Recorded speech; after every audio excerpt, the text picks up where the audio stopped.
வசந்த பஞ்சமி 2025. எதற்காக இந்த நாள் சிறப்புமிக்கதாக கொண்டாடப்படுகிறது தெரியுமா? வசந்த பஞ்சமி அன்று செய்யக்கூடாதவைகள் என்னென்ன? வாங்க இந்த பதிவின் மூலம் நாம் காணலாம். வசந்த பஞ்சமி வழிபாடு என்பது வட மாநிலங்களில் மிகவும் சிறப்புடையதாக கருதப்படுகிறது. சமீப காலமாக தென்னிந்தியாவிலும் இந்த சிறப்பை உணர்ந்து மக்கள் வழிபட்டு வருகின்றனர். வசந்த பஞ்சமி எதற்காக கொண்டாடப்படுகிறது, இந்த நாளில் என்ன செய்ய வேண்டும் என்ன செய்யக்கூடாது என்பதை தெரிந்து கொள்ளலாம். சரஸ்வதி தேவியின் அருளை பெறுவதற்கான மிக சிறப்பான நாளாக வசந்த பஞ்சமி உள்ளது. மாணவர்கள், கலைஞர்கள், அறிவு சார்ந்த துறைகளில் இருப்பவர் அவசியம் கொண்டாட வேண்டிய திருநாளாக வசந்த பஞ்சமி கருதப்படுகிறது. வசந்த பஞ்சமி என்பது தை மாதத்தில் வரும் மிக முக்கியமான நாளாகும். மாதந்தோறும் 2 முறை பஞ்சமி திதி வந்தாலும் தை மாத வளர்பிறையில் வரும் பஞ்சமியை வசந்த பஞ்சமி என்றும் சிறப்புக்குரிய நாளாகவும் கொண்டாடுகிறோம். இந்த நாளை மிக முக்கியமான வழிபாட்டு நாளாக இந்துக்கள் கருதுகிறார்கள். வசந்த காலத்தின் துவக்கமாக இந்த நாள் கொண்டாடப்படுகிறது. இது பொதுவாக ஜனவரி அல்லது பிப்ரவரி மாதத்தில் கொண்டாடப்படுவது வழக்கம். இந்த நாளில் சிறப்பு பூஜைகள் செய்து வழிபடலாம். வசந்த பஞ்சமி எதற்காக கொண்டாட வேண்டும்?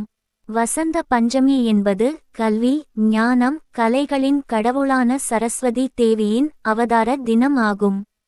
அதனாலேயே இதை சரஸ்வதி ஜெயந்தி, சரஸ்வதி பஞ்சமி, ஸ்ரீ பஞ்சமி என பல பெயர்களால் அழைக்கிறோம். தீபாவளி என்பது மகாலட்சுமி கொண்டாடும் பண்டிகையாகும். அதேபோல் நவராத்திரி என்பது துர்க்கையை கொண்டாடும் பண்டிகையாகும். அதேபோல் வசந்த பஞ்சமி என்பது சரஸ்வதி தேவியை கொண்டாடும் நாளாகும். இந்த நாளில் சரஸ்வதி தேவியை வழிபடுவதால் ஞானம், கல்வி, கலைகள், இசை போன்ற துறைகளில் சிறந்து விளங்க முடியும். வசந்த பஞ்சமி 2025 தேதி. இந்த ஆண்டு வசந்த பஞ்சமி பிப்ரவரி 2ஆம் தேதி ஞாயிற்றுக்கிழமை கொண்டாடப்படுகிறது. பிப்ரவரி 2ஆம் தேதி பகல் 12:30 மணி துவங்கி பிப்ரவரி 3ஆம் தேதி காலை 10:12 மணி வரை பஞ்சமி திதி உள்ளது. வாழ்க்கையில் உயர்ந்த நிலை, உயர் பதவி, தலைமை பதவி, அரசு வேலை ஆகியவற்றிற்கு காரணமான கிரகமான சூரிய பகவானுக்குரிய ஞாயிற்றுக்கிழமையில் பஞ்சமி திதியும் இணைந்து வருவது மிகவும் சிறப்பானதாகும். வசந்த பஞ்சமி அன்று காலை 9:14 மணி முதல் பகல் 12:33 மணி வரையிலான நேரத்தில் சரஸ்வதி பூஜை செய்யலாம். வசந்த பஞ்சமி வழிபாடு.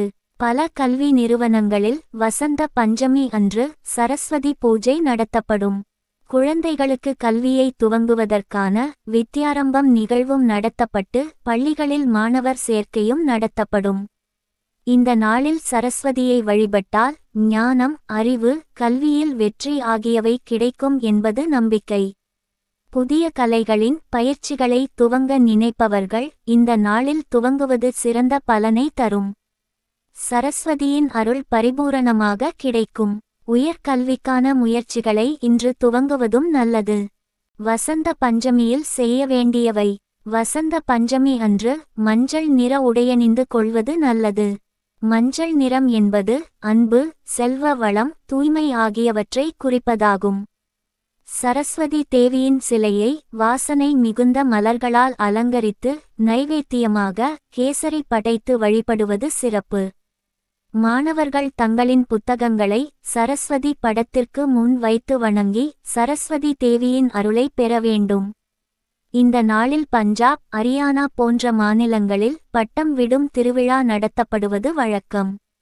இந்த போட்டியில் அனைத்து வயதினரும் கலந்து கொள்வது வழக்கம். வசந்த பஞ்சமி அன்று செய்யக்கூடாதவை என்னென்ன?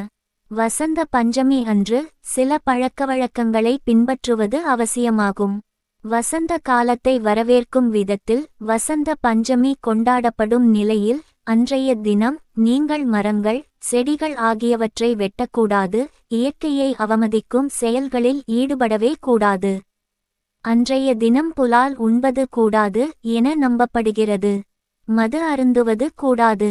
அன்று நீங்கள் விரதம் இருந்து சாத்வீகமான உணவுகளையே உண்ண வேண்டும். அதுவே சுபமானதாக கருதப்படுகிறது.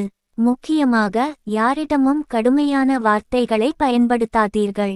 பெற்றவர்களை மதிப்புடன் நடத்துவது மிக முக்கியம். இதுவே நாம் செய்யக்கூடாத தவறுகள். மேலும் இதுபோன்ற ஆன்மீகம் சம்பந்தமான பதிவுகளை காண ஓம் சிவசக்தி ஆன்மீகம் எனும் நம்ம சேனலை மறக்காம சப்ஸ்கிரைப் பண்ணுங்க. நன்றி.